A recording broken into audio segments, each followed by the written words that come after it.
I want to ask you something uncomfortable. When was the last time a regular person, not an institution, not a hedge fund, not a sovereign wealth desk, got to buy in at the ground floor of a financial infrastructure revolution before the banks took over? Think about the internet. By the time retail investors understood what was being built, the infrastructure was already owned by corporations. Think about real estate.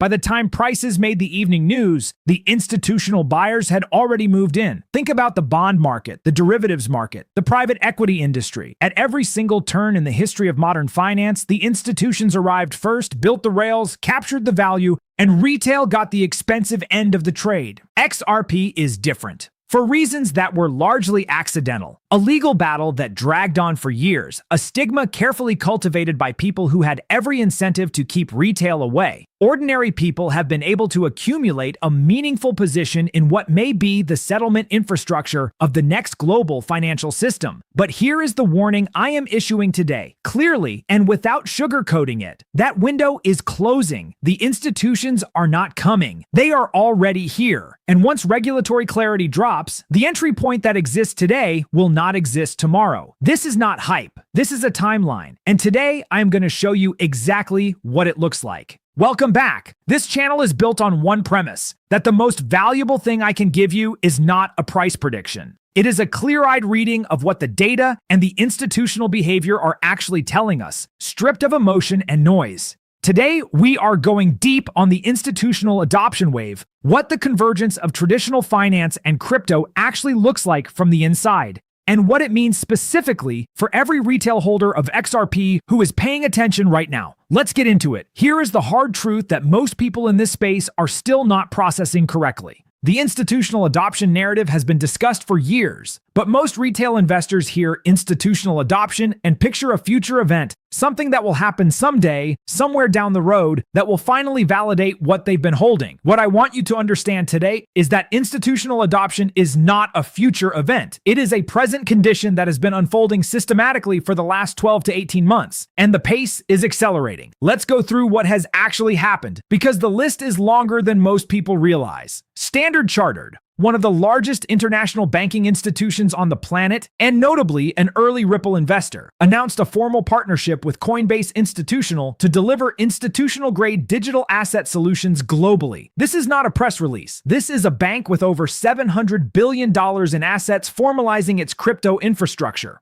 PNC Bank, one of the 10 largest banks in the United States by assets, launched direct Bitcoin trading for its private banking clients, first among major U.S. banks to do so. Citibank partnered with Coinbase to improve stablecoin utility and digital asset adoption for its client base. And then there is JP Morgan, the largest bank on earth. CEO Jamie Dimon, the same man who once called Bitcoin a fraud, went on record stating that blockchain is better than the current banking system. And he did not stop there. He revealed that JP Morgan moved $16 trillion in a single day on blockchain infrastructure. Not in a year, not in a quarter, one single day, $16 trillion on-chain. Now, here is the part that most retail observers are missing. Every one of these institutions, Standard Chartered, PNC, Citi, JP Morgan, is currently in what I call the pre-clarity phase. They are getting comfortable with the technology. They are running pilots. They are building the internal compliance and custodial infrastructure. They are acquiring talent and partnerships, but they are not yet deploying at full scale because the regulatory clarity that would allow them to do so does not yet exist in finalized form. That is the signal. These institutions do not move without legal certainty. They do not build billion-dollar infrastructure for use cases they're not planning to deploy. The construction activity you are watching right now, all of this institutional positioning, is the preparation phase for a deployment phase that has not yet begun. When clarity lands, the deployment phase begins. And the price of XRP when the deployment phase begins will not look like the price of XRP today. Let's build the math case, because this is where the retail pricing out thesis becomes impossible to argue with. JP Morgan processed $16 trillion in a single day on blockchain. Let that be your baseline for the scale of value that major financial institutions are already moving through on-chain infrastructure. That is not a pilot. That is operational deployment at a scale that dwarfs the entire current crypto market cap. Now think about what full institutional deployment looks like across the entire global banking sector. The cross-border payments market moves $150 trillion annually. The foreign exchange market clears $7.5 trillion every single day. The Nostro and Vostro pre-funding system has approximately $27 trillion in idle capital tied up at any given moment. Capital that earns no yield, provides no productivity, and exists purely as a friction cost in the current settlement architecture. If XRP becomes the bridge layer for even a fraction of that daily flow, and the interledger protocol and ODL corridors were architecturally designed for exactly that purpose, the demand for XRP as a settlement instrument is not comparable to its current market valuation. It is orders of magnitude larger. Now apply the supply constraint. There are 100 billion XRP in total. Fixed, no inflation. Circulating supply is approximately 55 to 57 billion. Exchange reserves have been declining for months, per CryptoQuant on-chain data. Spot ETF products have been accumulating net positive inflows totaling over $1.1 billion, with minimal outflow days. Flare Network is targeting 5 billion XRP locked in staking infrastructure by mid-2026. OTC desks that have been supplying institutional buyers are not bottomless. Here is the math that matters. At current prices, a retail investor can still accumulate meaningful amounts of XRP. 10,000 XRP, 20,000, 50,000. These are numbers that are accessible at current prices for anyone who is paying attention and acting with conviction. Now ask yourself what those same amounts cost when the deployment phase begins. When JP Morgan, Standard Chartered, Citibank, Bank of America, and every other institution that has been quietly building their crypto infrastructure turns to the exchanges to source the XRP they need for live settlement operations. Not in test amounts, but in operational volumes. What happens to price? And ask yourself how many individual retail investors will still be in a position to accumulate at that point. Brad Garlinghouse said it himself in on-record testimony. The bulk of XRP sales have shifted away from retail to institutional investors. That transition is not complete, but it is well underway, and the runway for retail to position before the institutional deployment phase is not measured in years. It is measured in regulatory milestones, and those milestones are converging right now. This is not a prediction, this is supply and demand. The math has a direction. I want to go deeper on the institutional validation layer because the quality of the names now involved in this space has crossed a threshold that most retail investors have not fully internalized. Elliptic, one of the most respected blockchain analytics and compliance firms in the world, published an analysis in February 2026 stating that the lines between crypto and traditional finance are disappearing. Their exact framing: as institutional adoption accelerates, regulatory frameworks mature, and shared compliance standards emerge, 2026 is shaping up to be a defining year for convergence. This is not a crypto blog. This is a firm whose clients are the compliance and legal departments of major financial institutions. When they say the lines are disappearing, they mean their own clients are telling them that. That is an institutional grade signal. Now look at the JP Morgan tokenization posture. Diamond is on record saying, blockchain is real, it's been around a while, but now it's becoming more effective and more efficient. They have a JPM coin deposit token already operational. They are actively working on stablecoin infrastructure. And the SEC's own chair, Paul Atkins, is on record stating that financial services as an industry is moving further toward tokenization. When the SEC chair and the CEO of the world's largest bank are saying the same thing in adjacent interviews. Tokenization is the direction. This is not a fringe view. This is the emerging consensus of the most powerful financial institutions on Earth. And now think about what Ripple has been building into this environment. They acquired Hidden Road, a prime brokerage servicing over 300 institutional clients. They have pursued and secured money transmitter licenses across dozens of US jurisdictions. They have active ODL partnerships across multiple continents. They have expanded their leadership team with executives recruited from the highest levels of traditional finance. Every move Ripple has made in the last 2 years is the architecture of a company preparing for institutional deployment at scale, not retail engagement. That last point is critical, and I want to spend a moment on it directly. Ripple's focus has shifted. It has shifted completely and explicitly toward B2B, institutional, and central bank relationships. Retail is not Ripple's market. XRP is not being marketed to retail investors. The infrastructure being built around XRP is being built for banks, for settlement desks, for tokenization platforms, and for central bank digital currency bridge applications. That means the price discovery for XRP is not going to be driven by retail FOMO. It is going to be driven by institutional demand for a settlement asset that has no adequate substitute. Retail FOMO will come later, as it always does, chasing a price that has already moved. The retail window to position is the period we are in right now, not after clarity, not after the deployment phase begins. Now, let me lay out the specific timeline clearly, because the sequencing here matters. Phase 1. We are in it right now. The pre-clarity phase. Institutions are building infrastructure, establishing partnerships, completing internal compliance reviews. The big banks are not yet deploying at full scale, but they are ready to. The technology is proven. The partnerships are in place. The only thing missing is the legal green light. Phase 2. Clarity. The digital asset market structure legislation and associated regulatory frameworks are moving through the U.S. system. When clarity is enacted, it does not just remove a legal obstacle. It activates the deployment readiness that every major bank has been quietly building toward. The integration phase begins immediately. The largest banks, JP Morgan, Standard Chartered, Citi, Bank of America, will flip to live deployment faster than the market expects because they have already done the preparation work. Phase 3, utilization surge. Once the first wave of major banks goes live on-chain payment, settlement, and tokenization infrastructure, the second wave, regional banks, community banks, international institutions, begins its integration phase.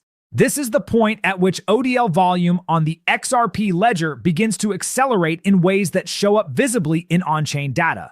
Transaction volumes surge, bridge demand compounds, and the available float of XRP on public exchanges is already depleted from Phase 2 accumulation. Phase 4, the retail FOMO event. By the time this phase arrives, the price has already moved significantly. This is the phase most retail investors are planning to buy into, and it is the phase where they will find out that the available supply at any reasonable price is gone. The window between Phase 1 and Phase 2, between today and clarity, is the last true retail accumulation window. It is not a large window, and every week of inaction is a week that institutional players are using to position ahead of the trigger. I want to put a specific number in your mind. There are fewer than 300,000 wallets in the entire world holding more than 3,000 XRP. On a planet of 8 billion people, 300,000. That is not a typo. It is a documented on-chain statistic. Now think about what meaningful XRP ownership looks like at the prices being discussed for the deployment phase. At $50 per XRP, 3,000 tokens is $150,000 in value. At $100, it is $300,000. At higher prices, those same 3,000 tokens become life-changing amounts of value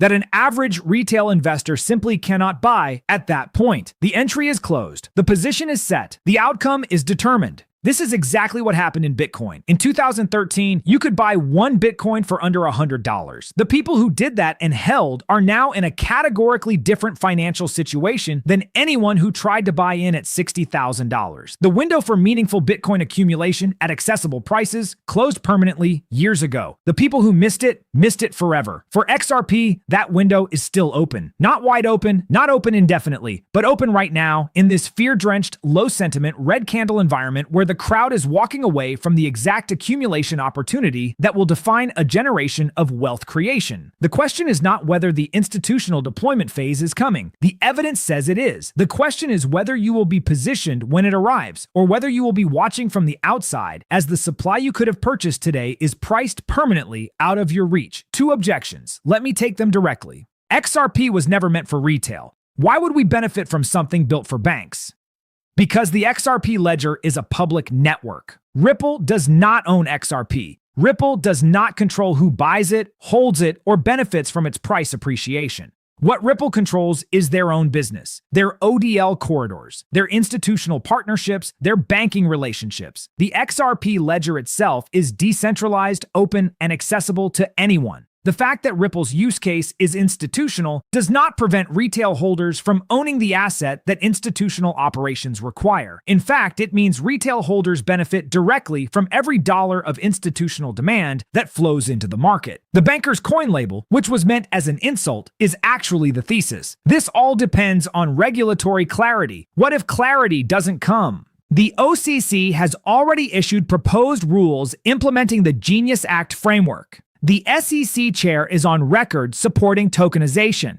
Bipartisan congressional support for digital asset market structure legislation has never been stronger. The regulatory infrastructure is being built in real time. The question is not whether clarity comes, the question is when. And every institutional positioning move we have reviewed in this video, JP Morgan, Standard Chartered, PNC, Citi, represents hundreds of billions of dollars of capital betting that the answer to when is soon. Institutions do not build infrastructure for use cases they don't believe will be legal. They build it because they know something that the retail crowd has not yet priced in. Here is what separates the investors who will look back on this period with satisfaction from the ones who will look back with regret. It is not intelligence. It is not financial sophistication. It is not access to special information. It is simply the willingness to act on a thesis when it is uncomfortable, when the price is down, when the sentiment is terrible, when everyone around you is saying it is over, rather than waiting until the confirmation removes all the discomfort along with all the opportunity. The people who will be priced out of meaningful XRP ownership are not going to be priced out because they missed information. They are going to be priced out because they waited for certainty in a market that rewards conviction. They are going to wait for the green candles that confirm the thesis. And the green candles will confirm a price that is 3, 5, 10 times what it is today. You have been watching the institutional infrastructure get built in real time. You have watched the regulatory framework advance. You have watched JP Morgan move 16 trillion in a day on chain and say publicly that everything is going on chain. You have watched the SEC chair endorse tokenization. You have watched Ripple acquire prime brokerages and secure banking licenses. You have watched every signal that in retrospect will be called obvious. The only variable left is whether you act on it. This market does not owe you a comfortable entry. It never has.